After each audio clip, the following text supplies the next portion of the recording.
அசைவுகளில் தேவ சத்தம். ஒரு அசைவு, சில அசைவுகள் வரும் பொழுது ஆண்டவர் நம்மோடு பேசுவார். தேவன் சில காரியங்களை அசைக்கும் பொழுது, தடை வரும் பொழுது, நீங்க நினைச்ச மாதிரி காரியம் செயல்படாத பொழுது, குழப்பங்கள் உடைவுகள் உண்டாகும் பொழுது, யார் உங்களோடு பேசுகிறார் என்பதை நிராகரிக்க தள்ளிவிட வேண்டாம். தடைகள் வரும் பொழுது, அசைவுகள் வரும் பொழுது, எப்பொழுதும் கடவுள் அந்த சந்தர்ப்பங்களே தேவன் உங்களோடு ஏதோ பேச விரும்புகிறார்.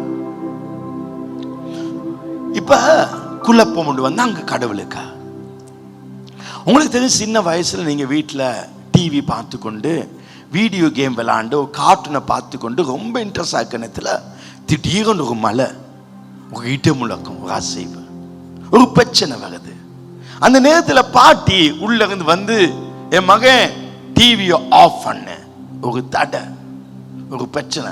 அப்ப நாங்க ஏன் ஆஃப் பண்ணணும்? மகன் டிவியை ஆஃப் பண்ண. பாட்டியின் மூலம் தேவன் பேசுறார், டிவி ஆஃப் பண்ண சொல்லி. உங்களுக்கு ஒரு பிளாக் வந்தா தெரிஞ்சுக்கொள்ளுங்க, கடவுளை சத்தன. சில தடைகள் வரும் பொழுது தேவன் பேசுறார். பைபிள் எபிரேயர் புத்தகம் 12ஆம் அதிகாரம் 26ஆம் வசனம். எபிரேயர் 12:26. அவருடைய சத்தம் அப்பொழுது பூமி அசைய பண்ணிட்டு. அப்ப தேவ சத்தம் வரும் பொழுது என்ன நடக்கும்? ஒரு அசைவு வரும். சொல்லுங்க, அசைவு வரும். ஒரு ஆட்டம் காணும், ஒரு குழப்பம் மாதிரி வரும். இன்னும் ஒரு தரம் பாங்க அந்த வசனம், நான் பூமியை மாத்திரமல்ல வானத்தையும் அசைய பண்ண. இரண்டாவது அசைவு என்று இப்பொழுது வாக்கு பண்ணா. அப்ப கடவுளே சத்தம் வரும் பொழுது ஒரு லைட்டா ஒரு அசைவு வரும். அந்த அசைவு கடவுள் ஏதோ பேசாண்டு நாம் புரியாத பொழுது தேவன் அந்த சத்த அசைவை லைட்டா கொடுக்க மாட்டாரு. அவர் வானத்தை பூமி அசைச்சு கொஞ்சம் பெருசாய் அவர் கொடுப்பார். இயற்கையாக நமக்கு வாழ்க்கையில ஒரு தடை, ஒரு அசைவு வரும் பொழுது தேவன் பேசுகிறார் என்று அறிந்து கொள்ள வேண்டும். காரணம், நீங்கள் அவருக்கு மிகுந்த அவதானம் அந்த நேரம் கொடுக்கணும், ஒரு அட்டென்ஷன் கொடுக்கணும். ஆண்டவர் ஏதோ சொல்ல, ஒரு பிரச்சனை வந்தா நீங்க ஒரு அட்டென்ஷன் கொடுக்கணும். இல்லாவிட்டால் அதை விட இரண்டாவது ஒரு பெரிய குலுக்கம் அசைவு வரும். எனவே இயற்கை குழப்பங்கள் வரும் பொழுது உங்களுடன் பேசுகிறவரை நிராகரித்து சாதாரணமாய் நினைக்க வேண்டாம். அப்போ இது நடந்தா கடவுள் பேசுறா. இப்ப பாங்க, ஃப்ளைட்ல நாங்க உட்காந்து போய்கொண்டிருக்கிற நேரத்தில் உடனே சீட் பெல்ட் போட சொல்லி வந்துடும். பெல்ட் நாங்க போட்டுருவோம். ஃப்ளைட் எடுத்து மேல பறந்தோன்னே அந்த டிங்னு ஒரு சத்தம் கேட்டு பெல்ட்டை ஆஃப் பண்ணிடுவான். ஆனா நான் எலும்பி வாஷ்ரூமோ இல்லை எங்கேயாவது போகாட்டி நான் பெல்ட்டை போட்டே தான் இருப்பேன். அது போடுது கழட்டுறது தேவையில்ல, போட்டே இருக்கணும், போட்டே இருப்பேன். சில வாஷ்ரூம் போயிருப்பாங்க, இங்க நடந்து கொண்டு இருப்பாங்க, ஃப்ரெண்டை பார்த்து பேசிட்டு வருவான்.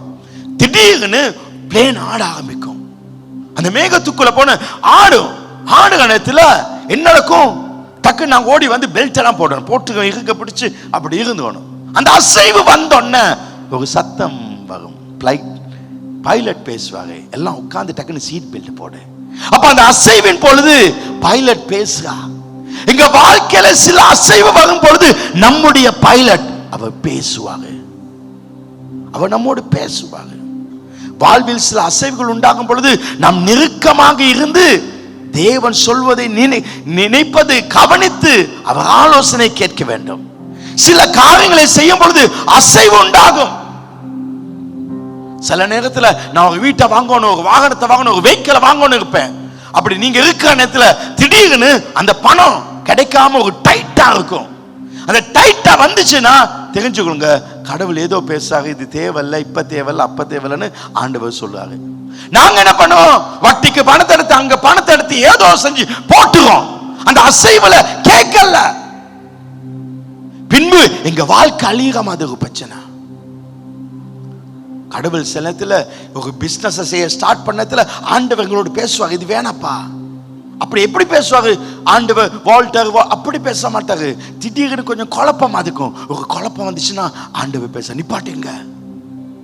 இல்ல நீங்க பிசினஸ் செஞ்சு கொண்டு போனா பெரிய குழப்பம். ஏன் ஆண்டவர் குழப்பாங்கன்னா, ஆண்டவர் நான் ஒரு பாட்டு கேட்டேன், ரொம்ப அருமையான பாட்டு, ரொம்ப டச் ஆயிட்டு.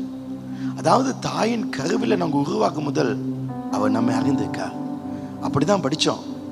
ஆனால் அந்த பாட்டில் என் தாய் உருவாகும் முன்னே என் கருவை பார்த்தவ, உன்னை பார்த்தவ சாதாரண வாழ்க்கைக்கு ஒன்று அழைக்கல, அவ ஒரு மகிமை கலைச்சிருக்காக, ஒரு பெஸ்ட் கலைச்சிருக்காக.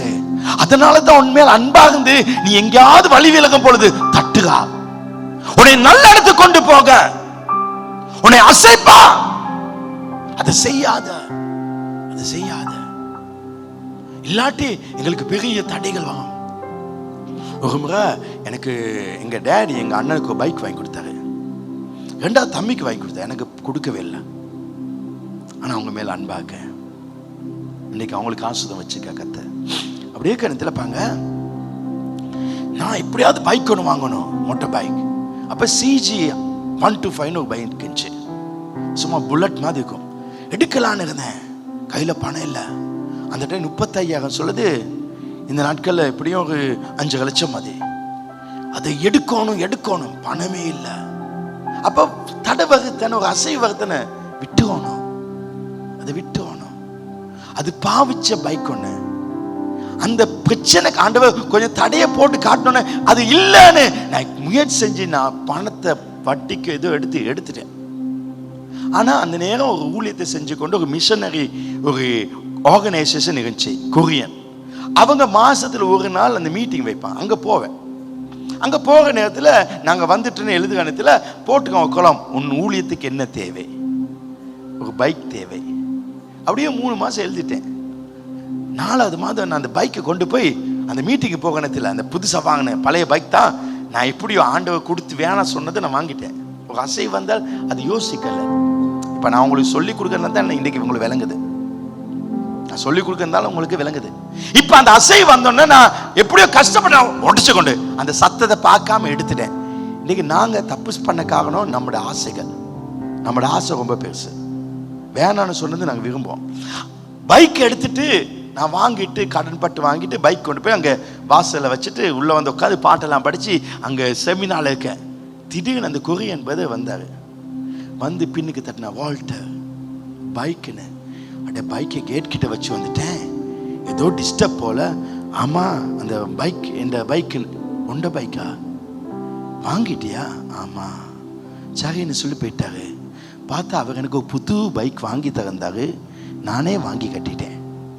விளங்குச்சா? கடவுள் சில அசைவுகள் கொடுப்பாங்க. உனக்குன்னு பேசிய மாப்புல கிடைக்கல அப்படி சொல்லி ஒரு சிக்கல் மாதிரி வாகனத்தில் அவன் ஏதோ சீதனை கேட்கான், கொஞ்சம் கூட மாதிரி கேட்கான். அப்படி சொன்னோன்னா அந்த மாப்பிள்ளைய விடக்கூடாது, அந்த மாப்பிள்ளைய தான் எடுக்கணும்னு சொல்லி எங்கேயோ வட்டி கடனில் எடுத்து போனா ஆண்டவர் உன்னை ஆட்டினாரு, நீ விடல. அது உனக்கு பிரச்சனை வரும். அது வேணாம், இந்த பொண்ணுதான் எனக்கு வேணும். அதுக்காக அவங்க இப்ப விரும்பாத மாதிரி இடத்துல நாங்க எக்ஸ்ட்ராவா பேசி ஏதோ பண்ணி எடுக்க பார்க்கமா, அங்க ஒரு அசைவு, அது பிரச்சனை, அது வேண்டாம். சில நேரம் நம்ம சர்ச்சுக்கு வந்து கடவுள் எடுக்கும் பொழுது அந்த வியாபாரத்தை ஆஸ்வதிப்பா, மேலாய் வியாபாரம் போய்கொண்டு இருக்கும். செழிப்பாய் போகணத்துல வாங்க, எங்க நோக்கம் நமக்கு பிசினஸ் கிடைச்சி ஆஸ்வாதம் வந்தா சர்ச்சு கொடுப்பேன். அதுதான் உண்மை. கடவுளுடைய ராஜ்யத்தோட எதே இணைங்க, உங்க வாழ்க்கை வெற்றி. இப்ப என்ன போனவங்க இப்ப வாகனம் வாங்காச்சு, வசதி வந்தாச்சு. இப்ப எவனோ செத்தா எங்கோ ஞாயிற்றுக்கிழமை அதுக்கு போயிட்டான், யாரோ பர்த்டேக்கு போயிட்டான், எதுக்கோ போறான். போக நேரத்தில் ஆண்டவர் சின்ன ஒரு அசைவை கொடுப்பார். அப்ப எங்களுக்கு விளங்கணும், என்ன பிரச்சனை வருது, பிசினஸ்ல ஏதோ சிக்கல் வருது, டக்கு நின்று கேட்கணும். ஆண்டவர் என்ன? ஆண்டவர் சொல்லுவாங்க, நீ ஒழுங்க கடவுள் கொடுக்கல. இப்ப நண்பர்களை பார்த்து பார்த்து பார்த்து அவங்கள யோசித்து கொண்டே போகா, ஆண்டவர் பேசுவாரு. நாங்க அதை கவனிக்காம இன்னும் போய்கொண்டே இருந்தா ஆண்டவர் ரெண்டே ஆசைப்பாரு. கடைசியில் பிசினஸ் மூடி அதுக்கு பிறகு ஆண்டவரேன்னு வருவோம். முதல்ல யோசிக்க வேண்டும், ஒரு அசைவை கொடுப்பா. ஏதாவது ஒரு தடை மாதிரி ஒரு ப்ராப்ளம் வந்துச்சுனாக்கே ஆண்டவங்களை சரிப்படுத்த விரும்புறா. ஆண்டவர் சரிப்படுத்த விரும்பா. சண்டே சர்ச்சுக்கு வராம அவனை பார்க்கணும் இவனை பார்க்கணும், பணம் வந்தோன்னு அவங்க முக்கியம். யாரை பத்தி கவலைப்படாத. ஏன்னா யாருமே உன்னை பத்தி ஒரு நாள் கவலைப்படல. உன்னை பத்தி யாரும் கவலைப்படல. நீ கடவுளை நினைக்க வேண்டும். நிறைய பண ஆசை வந்து அதை செய்யணும் இது செய்வான்னு கடவுள் சில பிளாக் ஒன்று கொடுப்பாங்க. சரி வரலன்னா விட்டுரு. கடவுள் அங்கே ஏதோ பேச, இது உனக்கு உரியது அல்ல. இந்த ஊழியத்தில் சில காரியங்கள் செய்து போகும் பொழுது சில பிரச்சனைகள் வந்தோன்னா டக்கு நான் நின்றுட்டேன். இது வேணாம், இது சரியில்லை. இந்த சந்தர்ப்பத்தில் தேவன் ஒன்றை பேசுறார். சில நேரங்களில் எங்களுக்கே தெரியாம ஒரு பிரச்சனை உள்ளுக்கு புகஞ்சு கொண்டிருக்கும். நமக்கே தெரியாது என்ன நடக்குன்னு. ஆனா கடவுள் ஒரு குலுக்கத்தை கொடுப்பாங்க. அப்பொழுது அதை வெளிப்படுத்தி நிறுத்த சில அசைவுகளை கொடுப்பா. அதை தான் நான் என் வாழ்க்கையில பார்த்தேன். இல்லடா அது அப்படியே போயிருந்தா ஊழியம் முடிஞ்சு, சர்ச் முடிஞ்சு, எல்லாம் முடிஞ்சு, அசைவு. அண்மையில் ஒரு பிஸ்னஸ், அந்த பிஸ்னஸ் பண்ணுறவங்க, அந்த பிஸ்னஸ்க்கு என்னோட பார்ட்னரா வரவங்க, அவங்க பிஸ்னஸ் யாரோட பண்ணலாம், அது பிரச்சனை இல்லை, பார்ட்னரா யாரும் இருக்கலாம். ஆனா அவங்க நாள் பார்த்து நேரம் பார்த்து இந்த மணிக்கு தான், அடே அவங்க அந்த மதம் பரவாயில்ல அவன் பார்க்கட்டும் அப்படி சொல்லி விட்டு அவனை விட்டுட்டா முடிஞ்சு அவங்க கிட்ட தான் பணம் இருக்கு சொல்லி நான் அவங்களோட சேர நேரத்தில் இப்படி ஒரு பிளாக் வருதே. நாளை பார்க்கணும், நேரத்தை பார்க்கணும் வாகனத்தில், அது ஒரு அசைவு, இங்கே ஒரு இக்கனை வருது. நம்ம மனசுக்கு விளங்குது, இது ஒரு சின்ன ஆண்ட டக்குனு காட்டுறாரு. நீ எந்த மதத்தோடு வேணா செய், பொதுவாக பிஸ்னஸ் செய், ஆனால் இதை பார்த்து செய்கிறது கூடாது. புதன்கிழமை தான் இதை செய்யணும், செவ்வாய்க்கிழமை செய்யக்கூடாது, வெள்ளிக்கிழமை செய்யக்கூடாது. அப்ப கடவுள் எங்க? என்ன வெள்ளிக்கிழமை கடவுளுக்கு வல்லம் இல்லையா? அப்ப கடவுள் ஆகமத்தோட சிக்கல் கொடுப்பார். நாங்க என்ன செய்வோம்? ஐயோ இந்த ஆளை விட்டா எனக்கு ஒரு நல்ல பிசினஸ் பார்ட்னர் இல்லைன்னு போயிடுவோம். கடைசியில் பாரு நடு ரோட்ல வந்து இருப்போம். விட்டுற வேண்டும். சில அசைவுகள் எங்க வாழ்க்கையில நல்லா தான் இருப்போம், ஊழியத்தில் இல்லாட்டி எங்க வாழ்க்கையில பரிசுத்தமா இருப்போம்.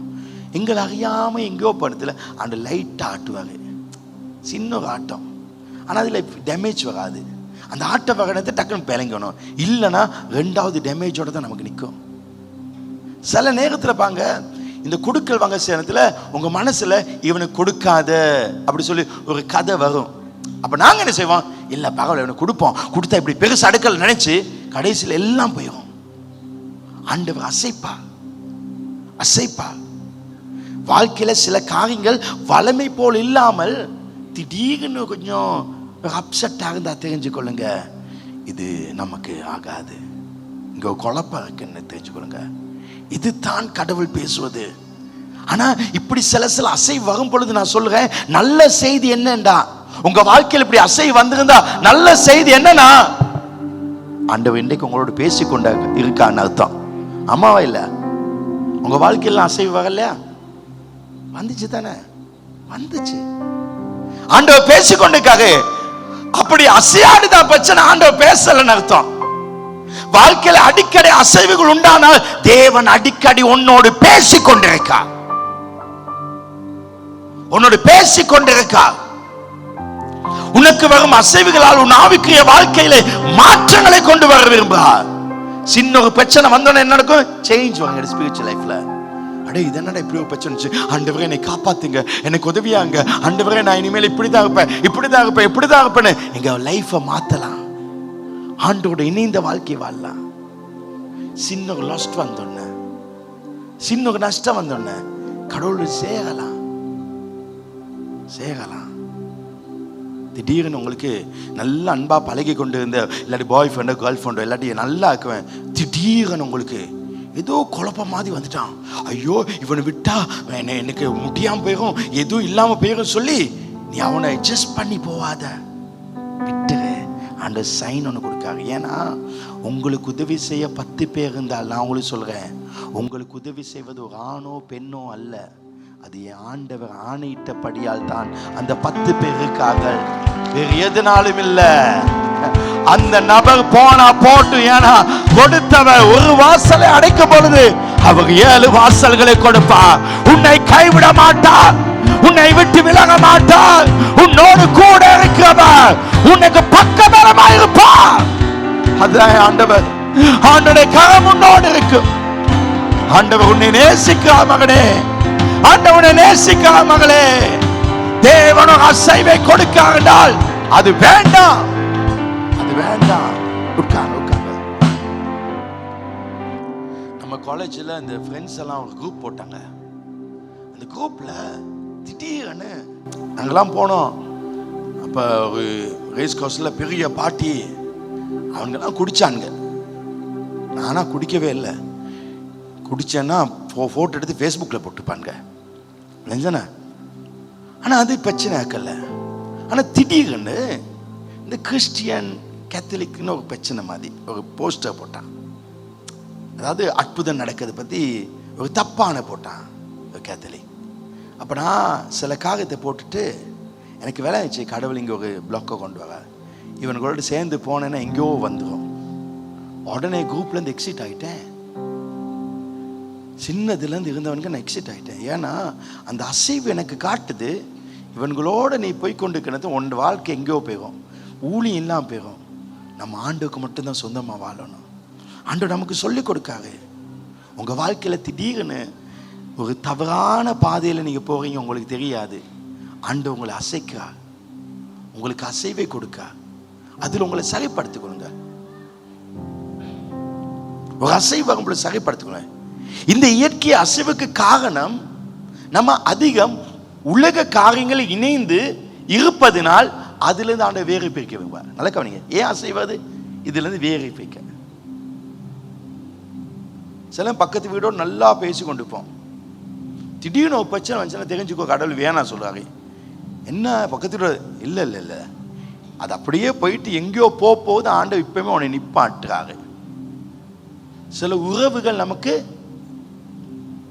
தேவையில்லை அப்படின்னு நான் வைக்காது. ஆண்டவர் சில பிரிவுகளை உலகத்தில் கொண்டு வராது. சில காரியங்களை கத்து பிரிக்க விரும்பாரு. நாம் தவறான ராஜ்யத்துடன் தொடர்பு கொள்ளும் பொழுது தேவன் தடை கொடுக்கிறார்.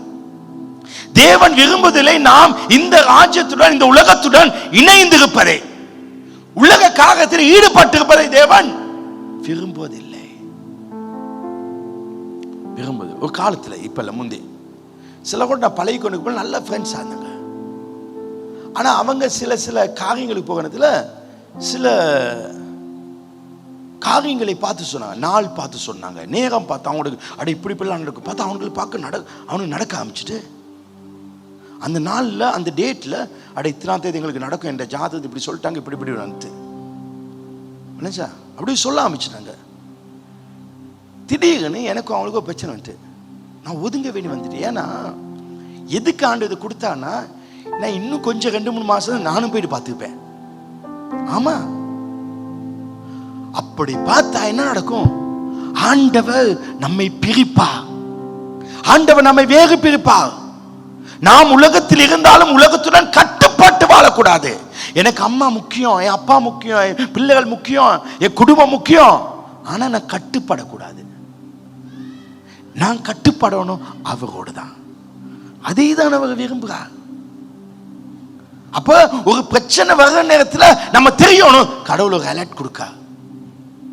ஒரு கர்ப்பிணி தாய் 9 மாதம் பிள்ளையை சுமந்திருக்க தாய், திடீர்னு அவருக்கு கர்ப்ப வேதனை, ஒரு அழுத்தம் உதைக்கிறான். அந்த ஒரு அசைவு வரும் பொழுது அந்த புள்ள சொல்லுது நான் வெளியே வரணும். டக்குன்னு நீ போ ஹாஸ்பிட்டலுக்கு சொல்லி கொடுக்குதானே. ஒரு நியூஸ் வருது, ஒரு வருத்தம் வரும் பொழுது டக்குன்னு ஹாஸ்பிட்டலுக்கு போ. ஏன்னா பிரிவு வரப்போகுது. ஒவ்வொரு அசைவிலும் பிரிவு இருக்கு. நம்ம 2 பேர் நல்லா பழகி கொண்ட இடத்துல நமக்குள்ள பிரச்சனை வச்சுனாக்கி அங்க தேவன் ஏதோ காரியத்தை நம்ம வாழ்க்கையில பிரிக்க போகிறார். துக்க செய்தி வேதனை, ஆனா நல்ல செய்தி பிறப்பு. நம் வாழ்விலும் அசைவு வரும் பொழுது அது வேதனை நிறைந்ததா இருக்கலாம். ஆனா சில காரியத்தில் கத்தை பிரித்து நமக்கு நன்மையை கொடுப்பா, நன்மையை கொடுப்பா. சில ஊழியத்தில் நாம செஞ்சு கொடுப்போன்னு தெரியல, அந்த ஊழியத்தில் கொஞ்சம் குழப்பம். அதில் கத்த சில பிரிவுகளை கொடுப்பா. ஆனா கத்த அந்த பிரிவில் நம்ம அதை ஒத்துக்கொள்ளும் பொழுது கத்த நன்மை கொடுப்பா, நம்ம நன்மை கொடுப்பா. 15 வருஷத்துக்கு முதல்ல நம்ம ஊழியத்தில் ஒருத்தன் சின்ன குழப்பத்தை செஞ்சு போயிட்டான். நான் போனவனே வீட்டுக்கு போயிட்டு, அவனா வந்தா பிரச்சனை வேற, அவனா வர்றது வேற. நான் வீட்டுக்கு போயிட்டு எல்லா நீ வரணும்னு கூப்பிட்டேன். என் வாழ்க்கையை நான் சாம்பிச்சு. ஆண்டவர் அசைவை போடுறதுக்கு சொல்லுவா, இது வேண்டாம். ஆண்டவர் வேண்டான்னு சொல்லுவார். இந்த அசைவுகள் உண்டாகும் பொழுது நீங்கள் அசைவில்லாத ராஜ்யத்துக்கு உரியவர்களாய் மாறுவீங்க.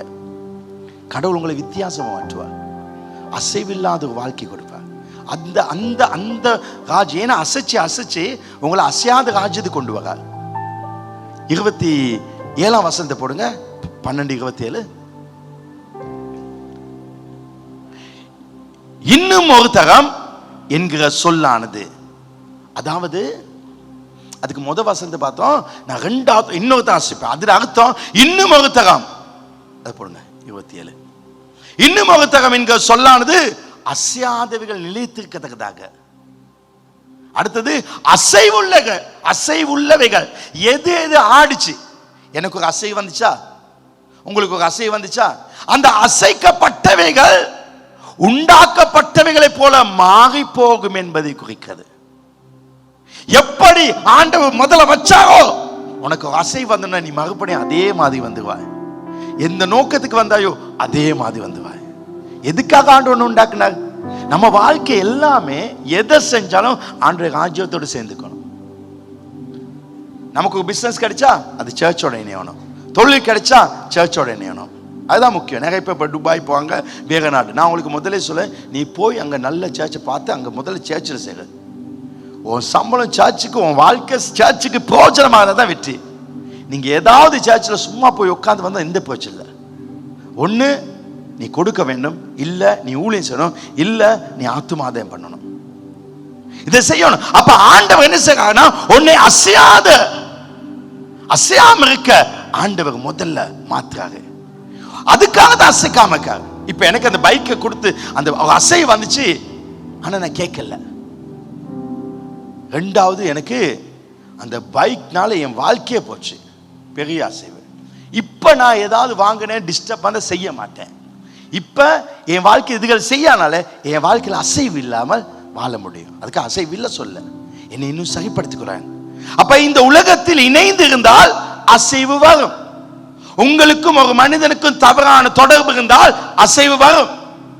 உங்களுக்கும் தேவன் சொல்லாத நபரோடு வியாபாரம் இருந்தால் அசைவு வரும். அசைவு வந்தவங்களோட தான் நீங்க இருக்கீங்கன்னா உங்களுக்கு பிரச்சனை தான். ஆண்ட வேண்டான்னு சொன்னது வேணாம், வேணான்னு சொன்னா அது வேண்டாம்.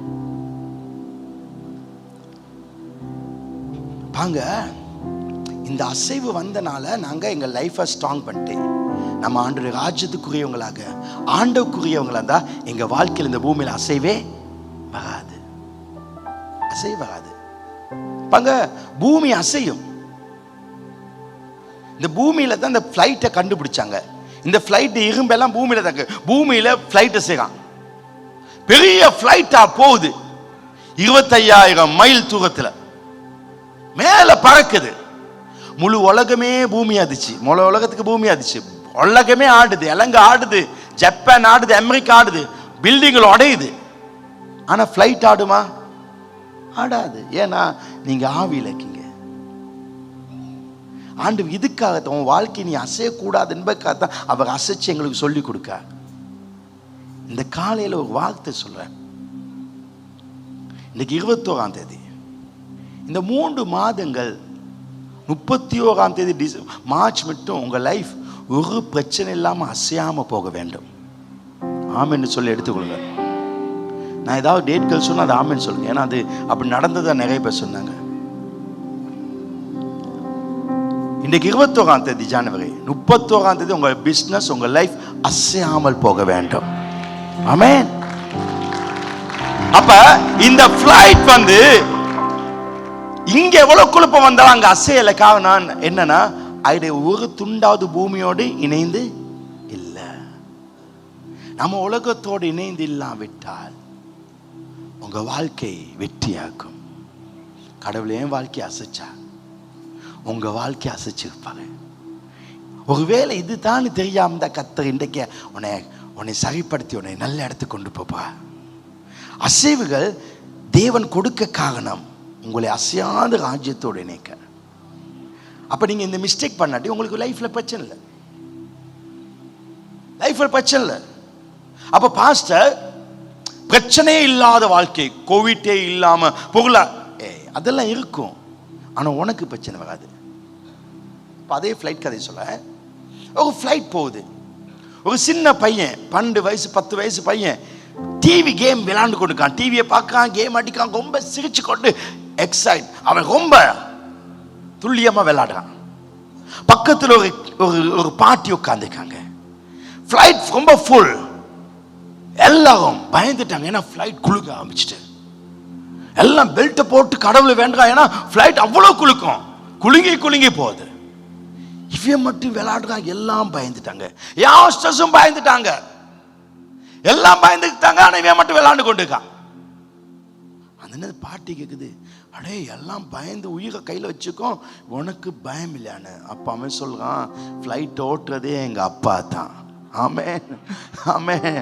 உங்க அப்பா அவர் என்ன வழி நடத்தான், அவர் கீழே கிடந்த உனக்கு பயம் இல்ல.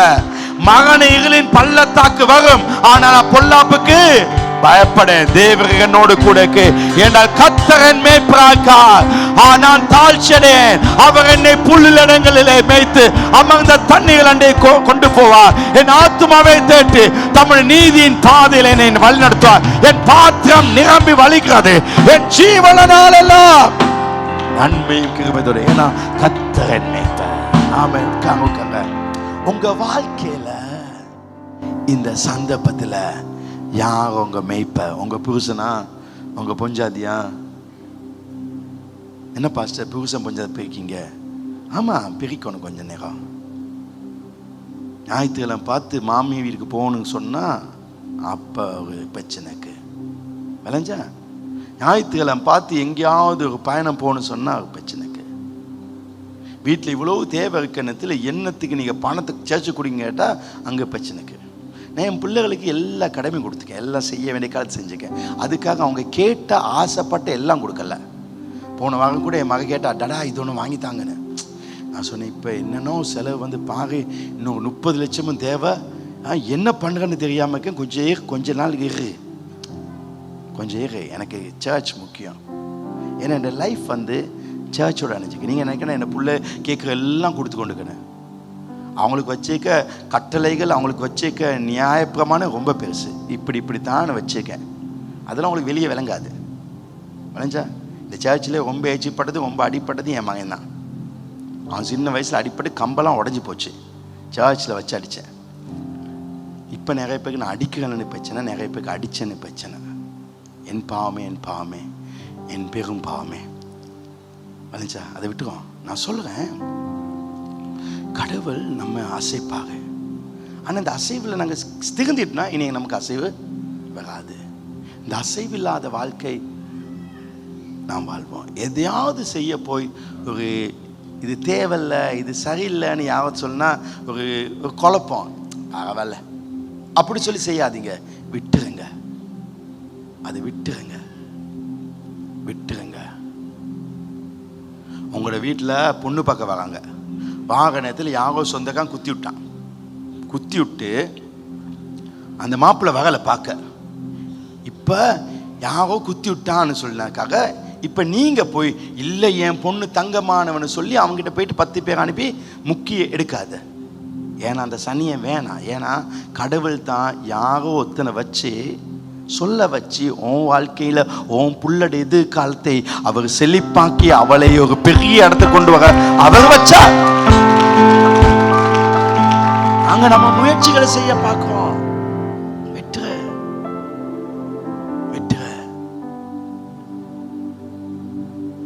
நீங்க யாரோட இணைஞ்சிருக்கீங்க? எங்க அப்பாவோட. அந்த தைரியம் இருக்கட்டும், அந்த மன பலன் வரட்டும். உங்கள் காரியங்கள் தேவ ராஜ்யத்தின் நோக்கமாக இருந்தால் அசையாது. நான் இப்ப செய்கிற காரியம், நான் வாழுற வாழ்க்கை கடவுளை ராஜ்யத்துக்கு சரின்னு இருந்தா ஒரு பிரச்சனை வராது. நான் செய்கிற ஊழியம் ஆண்டோட ராஜ்யத்துக்கு சரியாக்குன்னு தெரிஞ்சா பிரச்சனை வராது. ஆனால் கொஞ்சம் அடி போன அடிச்சுவாங்க. எவ்வளோ அடிபட்டுக்க இல்லை சொல்ல, எவ்வளோ வாசிச்சிருக்கேன், டேமேஜ் வந்திருக்கு. அங்க சமுத்திரத்தில் மழை பெய்யும், கடலில் மழை பெய்யறது மீனெல்லாம் 25 அடி உள்ளுக்கு தான் வாழும். 25 அடி மழை பெஞ்சு இடிமுழக்க வாகனத்துல மீன்களுக்கு ஒரு செய்தி போகுது, ஏய் பெரிய ஒரு அசைவு வருது, டக்குன்னு 26 அடிக்கு போனேன். மீனுக்கு ஒரு நியூஸ், ஒரு அசைவுல இல்ல, அதுக்கு பிரச்சனை, அதுக்கு பிரச்சனை, அது வரும். மழை ஒரு அழுத்தத்தை கொடுக்குது, ஆழத்துக்கு போ.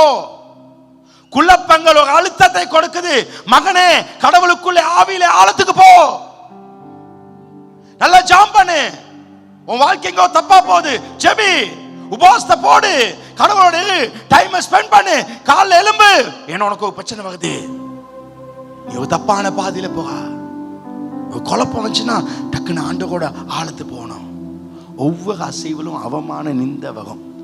அது காரணம் நாம செஞ்ச தவறு. அதுக்கு அவமான நிந்த வந்துச்சுன்னு இனிமேல வாழாம கூடாது. அவமானத்தோடு நிந்தையோடு வாழ வேண்டும், பழகிக்கொள்ளுங்க.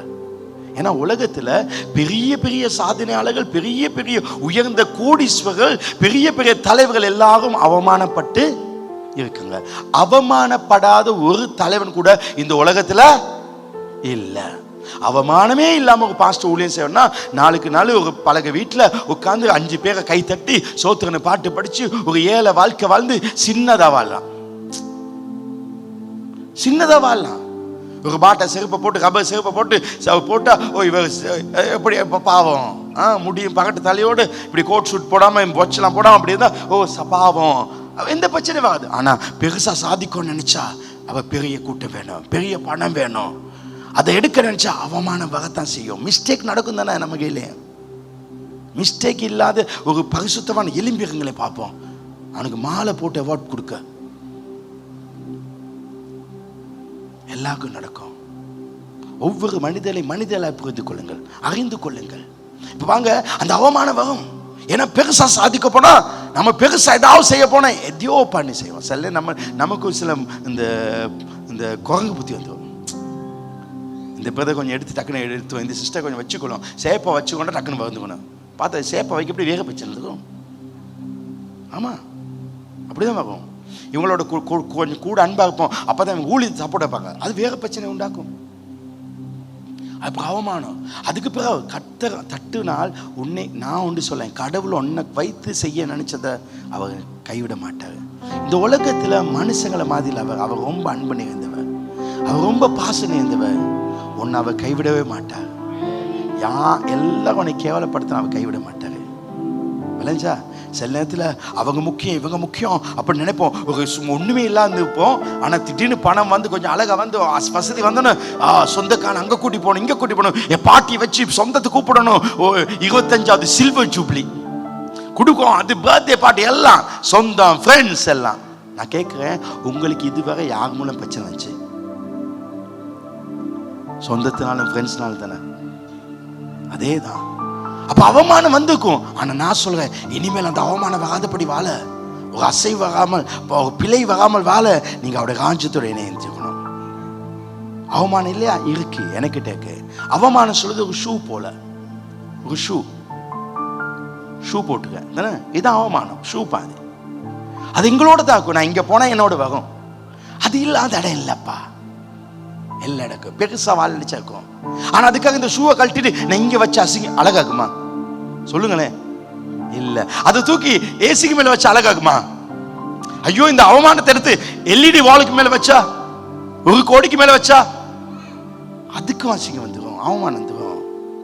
அப்ப இது எங்கேயும் வைக்க கூடாது. நெஞ்சில வச்சா, ஷூ எடுத்து இப்படி கையில வச்சுக்கொண்டு வந்தா எப்படி இருக்கும்? ஆண்டு உங்களை நேசிக்கா எப்படி இருக்கும்? தலையில வச்சுக்கொண்டு பிரைஸ் தி லார்ட் சொல்ல எப்படி இருக்கும்? அழகா இல்ல. அதே நேரத்துல ஒரு கல்யாண வீட்டுக்கு மாப்பிள்ளை மாதிரி உடுத்து போவேன், உடுத்து நல்லா சென்டர்லாம் அடிச்சு போவேன், ஷூ போடாம கோட்டையெல்லாம் போட்டு போனா எப்படி இருக்கும்? நல்லா இருக்குமா? நல்லா இருக்காது. அப்ப வைக்க வேண்டிய இடத்துல அதை வச்சு கொண்டு வாழப்படி, அதுவும் வாழ்க்கையை உயர்த்தி கொடுக்கும். ஆமென். அதை வைக்க வேண்டிய இடத்துல வை. உனக்கு பிரச்சனை வந்துச்சு, உனக்கு தப்பு நினைச்சு, உனக்கு அவமானிச்சு, சரி விட்டு, இனி உன் வாழ்க்கை மகிமையாக இருக்கும். ஆயிரங்கள் பார்க்கத்தக்கதாக கர்த்தர் உன்னை தலை நிமிர்ந்து வாழ வைப்பார். அப்ப இப்ப ரொம்ப முக்கியமானது, கடைசியாக இப்ப இப்படி இனிமேல் அசைவு வராம இருக்க, அசைவு இல்லாத வாழ்க்கை வாழ நான் என்ன செய்வது? 28ஆம் வசனம், அடுத்த வசனம், எபிரேயர் 12:28 பாங்க. ஆதலால் அசைவில்லாத ராஜ்யத்தை பெறுகிறவளாகிய நாம். எது? அசைவே இல்லை. அதுல என்ன இல்லை? அசைவே இல்லை, ஆட்டமே இல்லை. இந்த 21-31 வரை மார்ச் இப்போதைக்கு ட்ரை பண்ணும். ஒரு முறையாவது ஒரு மிஸ்டேக்கே இல்லாம நான் ஆண்டவர் விரும்புகிறபடி போக, அப்படின்னா தேவ ராஜ்யத்தோடு இணைந்து இருக்க வேண்டும். இன்னைக்கு அந்த கூட்டத்துக்கு வாங்கிங்களா, நீங்கள் தேவ ராஜ்யத்தோடு இணைந்துக்க. பாஸ்டர் கூட்டத்துக்கு வர சொன்னால் நாங்கள் போயிருக்கோம், கொஞ்சம் டைம் இருக்கு, பரவாயில்ல ஏற்றுப்பாங்க. எவ்வளோ பிஸி, காலைல கடவு போகாமச்சு, அதோட 10 மணிக்கு 10:30 ஒரு கல்யாணம். அந்த கல்யாணம் ரூபண்ட கல்யாணம். அவங்க அம்மா ரூபண்ட அம்மா இந்த சர்ச்சுக்கு 12 வயசில் வந்தாங்க, வனாத்தமிழுக்கு. அவங்க 12 வயசில் வந்தாங்க. அவங்களுக்கு நான் தான் கல்யாணம் கட்டி வச்சேன். நேற்று அவனோட மகனுக்கு 35 வருஷம் நம்ம சர்ச்சில் இருக்கான். அவனோட பிள்ளைங்க கல்யாணம் கட்டி வைக்க போது நான் தான். அந்த கல்யாணம் முடிச்சு சாப்பாடு விடு, அது முடிச்சோன்ன உடனே ஓடணும் போல புத்தாட மையத்துக்கு. அங்கே போன ஒருத்தன் பேசினா ரத்தம் வடிஞ்சு காதுல. ஓ, அதை முடிச்ச உடனே அந்த டைம்ல இங்க வந்து குசேடு வச்சான். அதுக்கு பிறகு போக, ஏன்னா ஆண்டோடைய ராஜ்யம். ஆனா உங்களுக்கு தெரியுமா, இதெல்லாம் இப்படி நெருக்கமா செய்யறது கடவுளுக்குன்னு அது ரொம்ப சந்தோஷத்தை கொடுக்குது. அவருக்காக வாழ்வது ரொம்ப சந்தோஷம் கொடுக்குது. நான் சிலரை பார்க்க 3 கூட்டத்துக்கு வந்து ஊழியம் செய்றாங்க, அது ஒரு பெரிய சந்தோஷம் கொடுக்குது. ரைட் பாங்க இந்த வசனம். ஆதலால் அசைவில்லாத ராஜ்யத்தை பெறுவதாக நாம். அப்ப எப்படி இருக்கணும்? அசைவில்லாம. இனி பிரச்சனை இல்லை, ஸோ மேலே அப்படியே போய்கொண்டு போகுது உங்க பிஸ்னஸ், உங்க லைஃப். ஆமென். அதுக்காக சாதாரண வாழ்க்கை வாழ வேணாம், கர்த்தர் உங்களை மகிமையாய் வாழ வைக்க விரும்புகிறார். ஆமென். அசைவில்லாத ராஜ்யத்தை வாழ பெறுவதாக நாம் பயத்தோடு. இனி என்ன வேணும் எங்களுக்கு? தேவ பயம். தேவ பயம். நான் ஞாயிற்றுக்கிழமை கூட்டத்தை மிஸ் பண்ணக்கூடாது, நான் இந்த பாவத்தை செய்யக்கூடாது, நான் இந்த தப்பை செய்யக்கூடாது, இது சரியில்லை, இது மோசமானது, நான் தசமபாதை கொடுக்காம விடக்கூடாது, நான் ஊழியத்தை விடக்கூடாது, நான் காலையில் அவங்க பார்க்கறதை விடக்கூடாது. ஒரு பயம். 2வது பக்தியோடு. இது இருந்தாலே நம் வாழ்க்கையில பிரச்சனை இல்லை. பக்தியோட தேவனுக்கு பிரியமாய் நன்றி செலுத்த செய்யும்படி கிருபை பற்றுகள். அதை விடுவான். அப்ப பயத்தோடு பக்தியோடு கடவுள் ஆகாது செய். இப்ப அடி வந்துட்டு, அசை வந்துட்டு, திடீர்னு பிரச்சனை வந்துட்டு, நம்ம வேலை செய்ய இடத்துல இல்லாட்ட ஊழியத்துல, நம்ம தொழில பிசினஸ் அசை வந்துட்டு, ஏன் ஆண்டவரே இப்படி செஞ்சீங்க அப்படி கேட்காது. ஆண்டவரே இந்த அசைவை கொடுத்தீங்களே, பிரச்சனைக்காக நன்றி அல்ல, இந்த பிரச்சனை மூலம் என்னை சரிப்படுத்தி என்னை மகிமைக்குள்ள கொண்டு போங்களே, உமக்கு நன்றி. நீ பெரியவர், நீ உயர்ந்தவர், உம்மை போல ஒரு கடவுள் இல்ல. அத சொல்லுங்க. ஏன் அந்த பிரச்சனையை கொடுத்தாங்க, அதனால உங்களை காப்பாத்தினாங்க. ஆராதனை செய், முகமுகாத, நான் இவ்வளவு நல்லா செஞ்சது தானே. ஏன் இல்ல இல்ல இல்ல, சும்மா இருக்க ஒத்தனுக்கு உனக்கு ஒத்த முட்டுவானா, அது ஆண்டவர் விதித்தது. அவருக்கு தெரியாம ஒரு அணு கூட உன் வாழ்க்கையில அசையாது. அது அசைவே அசையாது, அது அசைவே அசையாது. ஆமே. நான் இருந்த பேலையோட வீட்டுல இருந்து என்னைய போக சொன்னாங்க. ஏன்னா அவங்களுக்கு வீடு கொஞ்ச நாள் தான் கொடுத்தாங்க, 2 வருஷம் கொடுத்து நான் போகணும். ஆனா போகிறதுக்கு இடம் இல்லை, அதை அசைச்சாங்க. அந்த நேரத்தில் எனக்கு இந்த வீடு சொந்தமாக கிடைச்சு. ஆண்டவர் சில பிரச்சனைகளை கத்த நமக்கு நன்மைக்காக, நம் வாழ்க்கை உயர்வுக்காக. அப்ப நம் வாழ்வில் அசைவுகள் வரும்போது தேவனுக்கு நன்றி தெரிவிக்கணும், அவர் ஆராதிக்கணும். ஆண்டவர் உமக்கு நன்றி அப்பா, நீர் ஏதோ என் வாழ்க்கையில செஞ்சுக்கு, ஏதோ என் கையில மிஸ்டேக், நான் தப்பான இடத்துல இருந்துக்க, தப்பான வாழ்க்கை வாழ்ந்துக்க, எனக்கு அசைவு கொடுத்து அப்படி சொல்லி ஆண்டு நன்றி. ஏன் ஆண்டவர் நான் உங்களுக்காக வந்தேன். சிலத்து இந்த ஊழியத்தை சேகரத்தில் சில பிரச்சனை வரும், அந்த பிரச்சனை பார்த்து ஏன் ஆண்டவர் அப்படின்னா எனக்கு கேட்க முடியாது. ஆண்டவர் எனக்கிட்ட ஏதோ மிஸ்டேக் இருக்கு, அந்த மிஸ்டேக்ல ஒரு அடி பட்டுட்டு, அந்த மிஸ்டேக்ல ஒரு அடிபட்டுட்டு ஏன் அடிச்சிங்க எனக்கு, என்னை சரிப்படுத்தி நான் அங்கேயே போயிட்டு முட்டாதபடி இங்கே என்னை பாதுகாக்க. ஆமென். ஆமென் சொல்லுங்க. ஹல்லேலூயா. அந்த வசனத்தை என்ன போடுங்க. இப்படி இருந்தால் பிரியமாய் ஆராதனை செய்யும்படி கிருபை, அவருடைய கிருபை கிடைக்குமா? இப்ப நாங்க தேவ பயத்தோடு இருந்தா கிருபை தேவனுடைய வெற்றி, தேவனுடைய வல்லமை, அவருடைய ஒரு கிருபை போதும். ஆயுள் முழுக்க எந்த வேலை செய்யாம காலை எலும்பு நேரத்துல சாப்பாடுக்கும், பகல சாப்பாடுக்கும், ராத்திரி சாப்பாடுக்கும் இஸ்ரவேல் ஜனங்களை பாங்க, அவங்களுக்கு ஒரு வேலை இல்லை, அவங்களை போஷித்து பாதுகாத்த ஒரு சந்தர்ப்பத்தை சொல்றேன். இஸ்ரவேல் தேசத்து ஜனங்க எகிப்துல இருந்து கானானுக்கு போனாங்க. அவங்க கானானுக்கு போய் கொண்டு கிணத்துல சில பிரச்சனை வந்துச்சு, திடீர்னு ஒரு பிரச்சனை வந்துச்சு. ஏன்? அவங்க முறுமுறுத்தாங்க. அவங்க முறுமுறுத்துன்னு பிரச்சனை வந்துச்சு. எதுக்கு? நீ முறுக்காதப்பா, நீ இந்த தப்பை பண்ணாத, இப்படி பண்ணுனா நான் உனக்கு தர யாரோ ஒருத்தன் கட்டின வீட்டை உனக்கு தகப்போறேன், அது கிடைக்காம போயிடும். யாரோ ஒருத்தன் நட்டின தாட்சியத்தோடு உனக்கு தகப்போறேன், தேவனுடைய ஆசீர்வாதத்தை இழப்போம்.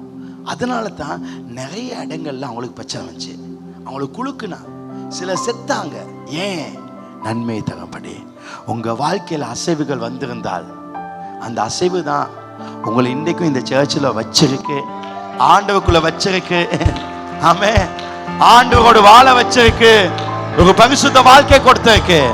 சில அசைவுகள் உங்க வாழ்க்கையில கசப்பை கொடுத்திருக்கலாம். ஆனால் ஆண்டவருக்கு சொல்ல, ஆண்டவர் நன்றி, என் வாழ்க்கையில சில திருத்தங்கள் வருவதற்காக நீ செய்து உமக்கு ஸ்தோத்திரம் என்று சொல்லுங்க. எல்லாம் எழுந்துகிறது.